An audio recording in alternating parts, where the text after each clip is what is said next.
Hey there YouTube, Heir of Carthage here. I'm going to bring you a battle on the Slumbering Settlement map. This is against King George, George III, King of England. It's one of my YouTube or Steam friends, and I believe a YouTube viewer and everything as well. So, and what was funny is this was actually just matchmaking, and I just plopped into the same match. So we got to play each other. I believe we are both ranked the same as far as stars go. You know, of course, I have a lot of respect for a lot of my viewers because a lot of them are actually better players than myself. So don't ever think that Heir comes into a game thinking that he is the best player. You might notice that I've changed my clan mon, and it's in an attempt to make it look more like the US Eggy mon. I think I tweaked the colors just a little bit in other games, but yeah, I'm just trying to make it look kind of like the US Eggy mon with the purple and the red. My colors are a little off here, but like I said, I do some work on it. So let me show you the armies that are facing off here. This is, of course, a large funds battle because of our rank. I have a flanking force made up of 3 Longsword Ashigaru. These are all veteran units. I got Sword Patchies, Sword Fodder, and Sheep Choppy. And then up front, I have my bow units. I have it looks like 3 units of my Bow Ashigaru veterans. I have Shoulda Looked Up, Death from Above, and Arrow in Your Eye. 3 of my favorites. I have 4 very upgraded Katana Samurai. Got Katana You Face, Patchy Sword Brethren, Better Start Running, and Patchy Slashies. And then hidden in the woods that my opponent cannot see, I have 2 units of these Matchlock Warrior Monks. Some people might think these units are overpowered. I actually find them to be quite balanced. They have very good, in fact, I'm going to pause it real quick because I don't want you to miss anything. They have very good morale. But you know, they're vulnerable to cavalry and infantry charges just like every other Matchlock unit. They just don't rout as easily in a missile fight. And they only cost 750 koku as opposed to the 700 koku for a Matchlock Samurai, so I find them to totally be worth the extra money. And their special ability is to increase their range to 125 for a short time, which I also find to be quite useful. Now I have 2 units of cavalry. I have my second Patchy's horse, which is Yari Cav, and my first Patchy's horse. So, I'm sending 2 of them out to this flank. I do have 1 more cav unit that's hidden in the woods on this side. And I'm sending these 2 units to ward off his Yari cav that's there in the woods. And I didn't know if my opponent had a unit of cav hidden in these woods or not. I kind of assumed he did. This unit, like I said, is hidden right now. This is my regiment of Patchy. And right now they're moving through this forest, and I want to get all the way behind my opponent's troops. And this is kind of funny here, actually. You can see that he had a unit hidden, and it popped out right in front of me. And I did not get to click the charge button before. Well, we both clicked the charge button at the same time. But his Yari cavalry is actually much more experienced, at least 2 chevrons more. So they end up pretty handily winning this fight. My men didn't do near as much damage to him as I'd hoped, so he must have had some better upgrades there. So anyway, I lose a unit of horse there in the woods, and I was going to reinforce with this unit of sword patchies, but they didn't make it near in time enough. But at this point, my opponent's horsemen are just charging straight at me, and he might think that this is going to work to his advantage, but I'd actually welcome him to come out here and lose those horsemen. So he decides against that charge, though. Very, very intelligent move. Let's go take a look at George III's army. He's got up front 3 units of very, very upgraded bow warrior monks. These guys have 7 chevrons apiece, and those are going to be some extremely dangerous bow units. They're going to have better stats than my own. Now I'm bringing my other unit of Yari Cav back over here to assist because I can see that he's going to go ahead and charge my sword patchies. I go ahead and start to pull my infantry back, trying to get my horses here, then just decide to turn around and let's just take the fight. He actually only did like 15, kills on that charge, which wasn't near as bad as I thought it would be. And now he's going to lose this unit of Yari cavalry. So I would say that was probably a mistake, but he was probably counting on being able to quickly knock out one of these units of lone swords. And there was a fair chance that would have happened had they not had reinforcements nearby. But in any case, my opponent, I guess, felt like that would be worth it because he knows that I have more infantry than he does. His is very well upgraded and very tough warrior monks here. But like I said, that's something he was counting on. Now his men outrange my own, so he's opening fire already. And he also, I forgot, has this unit of bow hero. And my opponent's troops have excellent reload speed, you can see. So they're firing volleys off very quickly. So there they are firing off. and they're going to be causing extreme damage to my ranks. So there's my archers. This unit's down to half strength. This one's 3/4 strength. Yeah, you can see my men just getting absolutely thrashed. And his bow hero has enough range that it can just shoot beyond my archers and into my infantry. And you can look and see how quickly the bow hero can fire off volleys. Here they are right here. Watch this. There you go. Yeah, so they fire off volleys very quick. So my idea here with my infantry was, now his Naginata warrior monks can hold their ground against my sword infantry for a long time, plus they have better morale. So check that out there. The whistling arrows are scaring my men. And this unit right here of Katana Samurai is already wavering. And I also have to be careful about moving Patchy up because he can be easily attacked by all these archers. So I gotta wait for the right moment, but I can't wait too long because my morale is low. And this is where I spring my Matchlock warrior monk trap. My opponent now cannot support his troops with his flanking forces here because of these Matchlock monks. And I'm able to enter melee with my opponent's troops. And immediately I'm going to move my my sword units to go after his archers and to outflank his Naginata monks. And here's where I move Patchy in to support the morale of my men. You can see that the morale of my men is very low as they're taking some very damaging missile fire. Check out these Matchlock monks out here. They just completely rout this this Yari Ashigaru off the field with just one volley. So yeah, I mean that'll give you an idea how tough those guys can be. Alright, for some reason Fraps was kind of like glitching out there for a minute, so you didn't miss a whole lot though. Again, I'm using my Matchlock monks to flank. I was able to defeat my opponent's Yari cavalry out here. Patchy is being attacked by the bows now, which I very much expected. But you can see that my flanking maneuvers with my sword fodder was successful. And my infantry has won this fight here, but if I don't hurry up and go after these archers, he'll still be able to kill me. And then his men right here got freed up from that fight now as well. You can see I'm hitting them in the back with Matchlock fire. And I'm going to charge these troops in, but like I said, these archers back here are in extreme danger. He's got that bow hero unit and the bow warrior monks. So this is coming down to be a very close fight. Patchy is now out on foot, and he's down to only like 8 men. So yeah, he's about to get routed here. He's sitting on a stool while taking all the arrow fire, so he's pretty brave. Check that out. Yeah, so Patchy's actually shattered there because he took so much arrow fire. But now George III's army has taken so many losses that it doesn't create quite as much of a morale effect on me. And with these warrior monk units left, I'm going to be able to destroy what's left of the enemy. You can see there I got my remaining cavalry into his archers. My Matchlock monks are firing. My archers are firing. Yeah, and then these Naginata samurai came back from routing. But they're all, or these Yari Ashigaru, sorry. But these guys are actually not going to be like super good in the fight against these Matchlock monks, just because the Matchlock monks have better morale in this case. So there you go. You can see my my Matchlock monks fighting these guys off. And then over here, the enemy general is actually still here. He was one of the melee generals, so he was very tough. And right there, I just routed him. There, he's running off the field there. So yeah, that was a very close battle. Very good game. You can see the carnage here. Very tough. If some of you have been wanting to see a missile-heavy army, this was a very good example of a very effective missile-heavy army there.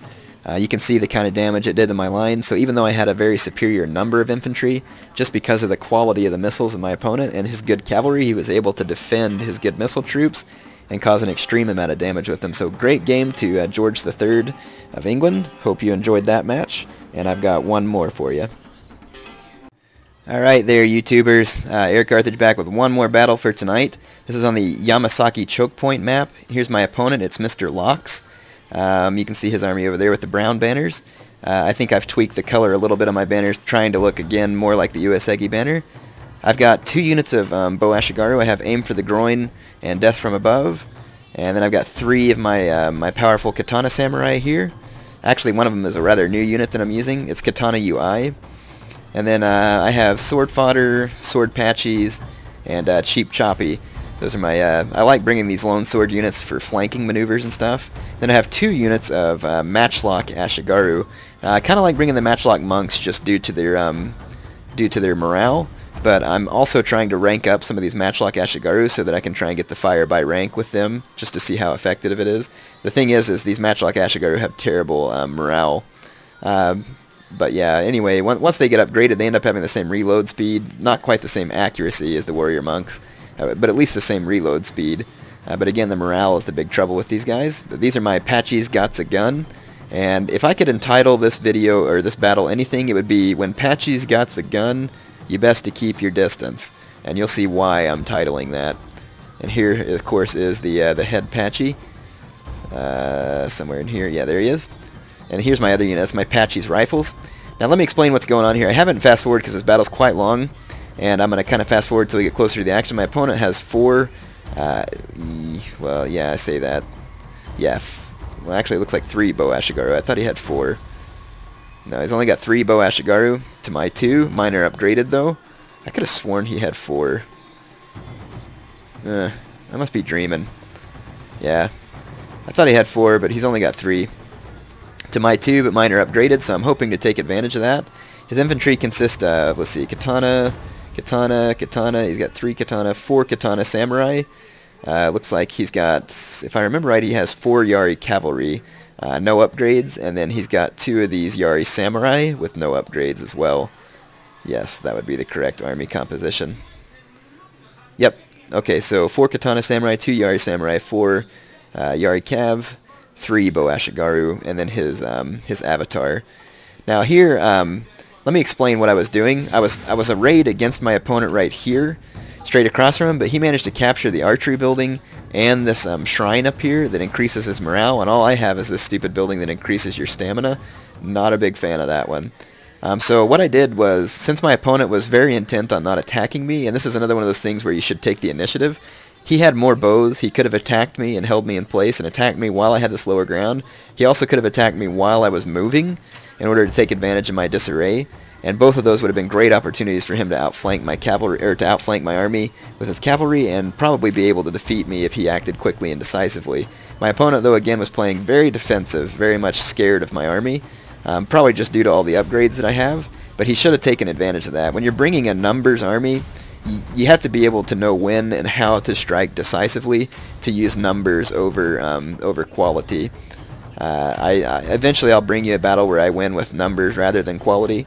I just don't have the best replays right now. So I took this hill. Because my opponent has those advantages from the buildings, I decided to take the hill. He has unlimited archer ammunition because he's taken the archery dojo. And it's kind of funny because later on in the video, you're going to notice that I was sitting there waiting for him to run out of ammo, and I just noticed that he never runs out of ammo, which was pretty irritating. But if you take the archery dojo, you can replenish your archer ammo just indefinitely. So the problem is, usually most of your archers get killed, and so it won't do you any good. But in this case, my opponent has a good number of archers left, and like I said, he never runs out of ammo, even though I kind of expect him to. So there go my archers. I'm just standing here and fighting, just trying to take him out. But because of that dojo and his numbers, he's going to be able to win this fight pretty handily, and have a good number of archers left, probably about 100 archers, or probably more than 100 archers left on the field. So my opponent's going to have that advantage. But again, that's why I took this hill. I can always just back up and force him to come up this hill and attack me.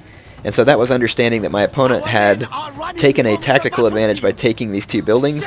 So I took a strategic advantage by taking this hill. That was my way of making up for it. So I put my troops in loose formation. Again, right now I was thinking that my opponent would eventually run out of ammo. And so he's sitting here taking a bunch of shots at me. It's only causing maybe 1 or 2 deaths per volley. So it's not doing a whole lot of damage to me. And, I'm not overly worried about it. So I just sit here and take the arrows for a while. My opponent and I do just a little bit of jockeying for position. You can see that he has gotten a hold of these Patchy's rifles. They're down to 59 men. And these Patchy's Got a Gun are down to 91 men. So he did get a hold of them at one point during the battle. I think it was with his Yari Cav. Yeah, his Yari Cav over here is a little damaged, so that must have been one of the units. And then his other one's over here now. Yari Ashigaru, or I think we're getting close. Yes, we're getting close to the point I want to show you. Remember when I said, when Patchy's got a gun, keep your distance. And it's because Patchy is not afraid to use his gun. And you have to remember that I think the generals kind of represent like the nobility class, and the Patchys, of course, represent the peasants. And so the peasants like to revolt against the nobility every now and then. But since my general came from peasant beginnings, they're very loyal to him. But see, here's my peasant gunners. Ashigaru aren't really peasants per se. They might have been drawn from peasants, but Ashigaru, I think, or yeah, Ashigaru was just more of a name for like light infantry or light foot, was kind of what it really meant, from what I read. So the enemy general, let me just show you what's going on here. The enemy general has wheeled up. His other guys quit firing their bows, except for these ones. He must have replenished the ammo on these guys because they keep firing. But the enemy general has wheeled up, and he's now using his general to skirmish. And I realize that, and so I start moving my my matchlock units forward because I want to shoot his general. It's pretty much the plain and simple of it. And I figured that my opponent would see this coming from a mile away and move his general out. And so I move my men forward, and I'm going to let his general take a couple of bow shots at my matchlock units, because if my matchlock units can kill his general, it becomes totally worth it. And plus, I'll probably get a few shots off on his infantry. I am in slow motion right here at the moment. I don't quite... I want you to catch this in slow motion because it's really a classic moment for Heir of Carthage, in my opinion. It's one of my prouder moments. So you can see here I've tricked my opponent into thinking I'm just going to sit there and let him shoot at my units. And now he's even getting even bolder, and he's going to pull his Yari-Cav up this hill and try and shoot my chase down my matchlock units. But he starts to run his Yari-Cav away, and while he's busy running them away, this is where I take the opportunity to make my move. So yeah, now his Yari-Cav is leaving. He's just tried to raid, and he probably thinks that I'm just going to sit still like this for a while longer. You can see me putting my infantry in loose formation again, just trying to spread my men out and make less of a target. Now, I'm not worried about my infantry's ability to win this fight because they're very upgraded, so even though they're depleted a little from archer fire, I feel very confident in their ability to win this fight at the moment. The only thing I'm worried about is getting hammered and anviled by my opponent's cav. So check it out. This is where my opponent's feeling nice and comfortable here in his skirmishing. I pull my matchlock units forward in a hurry so that hopefully my opponent won't have time to react. And I've clicked an attack order right on his general. He might think I'm going for his infantry, but there he realizes, he's like, oh crap, Patchy's got a gun. So check it out there. I just unleash volleys, and there goes their general right there on the ground, shot with the matchlock. And then check out what happens to the rest of this general unit, man. I just took out over half that general unit in one volley. Matchlock units, again, are very devastating versus cavalry, especially the bow warrior monks. So yeah, check out my matchlock units there. They just they played a critical role in this battle. So my opponent would have had a pretty good chance, but now that he's lost his general, that's pretty much it. And check it out, just look at that devastation. His general unit's down to 3 men now. And I think I actually get a couple. I don't think I get any shots off on his infantry here, but to take out his general unit like that, and now for my men to be able to charge downhill into his infantry. Yeah, I am getting some shots towards his infantry here. Oh yeah, there went the rest of his general unit. I like this slow motion stuff. It's pretty epic.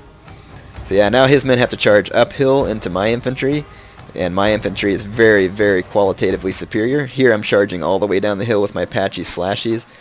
These guys want a piece of combat, and they want it bad. And these spear units are exactly the type of units they like to fight in hand-to-hand combat. So there they are. His men actually have a little bit of an uphill advantage here, but look how quickly their numbers are thinning out. I mean, this is in slow motion too, you gotta remember. And they've already lost like 25 men. So yeah, my patchy slashies are infinitely superior to these guys in melee stats. I'll let you watch some of the fighting going on between these guys. It's pretty cool. I want to see one of my katana guys waste these. Oh man, that guy just got slashed across the back. See what happens to this guy. Ooh, that's right, check it out, taking 1 knee for the kill. Now you say my hidden units have been discovered. Check this out. I've been hiding this Great Guard unit just for the moment that I need them, and now at the critical moment in the battle, my opponent has his cavalry moving up on my back lines. I don't know if it would be enough for him to win the battle with, but this is going to allow me to stop his cavalry from making any decisive blows. And the Great Guard was also just kind of a reserve unit for me in case his unit started to win the infantry fight. So here, my Patchy's rifles make one last brave sacrifice to basically busy these units of Yari-Cav. Look at him taking a couple of shots there. And then here comes my my Great Guard from the other direction. Yep, so there's the charge of my Great Guard into his Yari-Cav. And his Yari cavalry is just going to get absolutely splattered by my Great Guard. especially on that downhill. Yeah, look at the morale of his men, and then check out the infantry fight. The infantry fight did not go well for my opponent. He had to charge uphill into my extremely superior units. Here's some more of his Yari Cav here that made a charge into some of my Katana units. A brave charge, no doubt, but his Yari Cav units will get shoot up in a prolonged melee with my Katana units. Like I said, Katana units get whipped up on the charge, but they can definitely dish out some heavy damage to Yari Cavalry in a prolonged melee fight. Unless your Yari Cavalry, of course, has been upgraded with melee defense and melee attack. Check it out, these guys are like just backing up from each other. They just keep backing up, that cracks me up. Okay, now it looks like they're going to stand and fight. Our general is in grave danger, my lord! Oh man, these two going at it. I'm kind of curious to see what happens here now. I want to see if this guy dies. My lord, a glorious victory will soon be yours!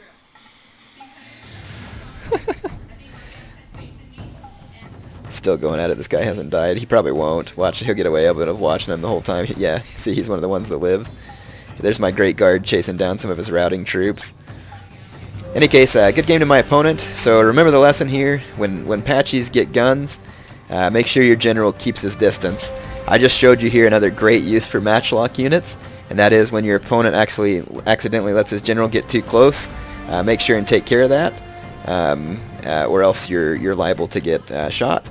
So yeah, hopefully I showed you a couple of decent uses for Matchlock units. I haven't used them a whole lot. There's much more ways that they can be used, and hopefully you just enjoyed these two battles. I thought they were pretty interesting, and a very good game to King George III and my other opponent there. I just forgot his name for some reason. I think I showed it to you, but yeah, very good game to both my opponents. I enjoyed it, and I don't have the results screen because I had to clean out my Fraps files. They were getting too many, so sorry for that. You'll just have to take your best guess there on the number of casualties. Also, sorry I don't have any Tokugawa campaign for you today. I've been extremely busy, and I barely had time to make these battles, and these battles were recorded from a separate day, so it's not like I recorded them today. I just barely have enough time to do this tonight anyway, and I'm already going to lose a little bit of sleep because of it. So I'll bring you Tokugawa campaign tomorrow, hopefully when I have a little more time.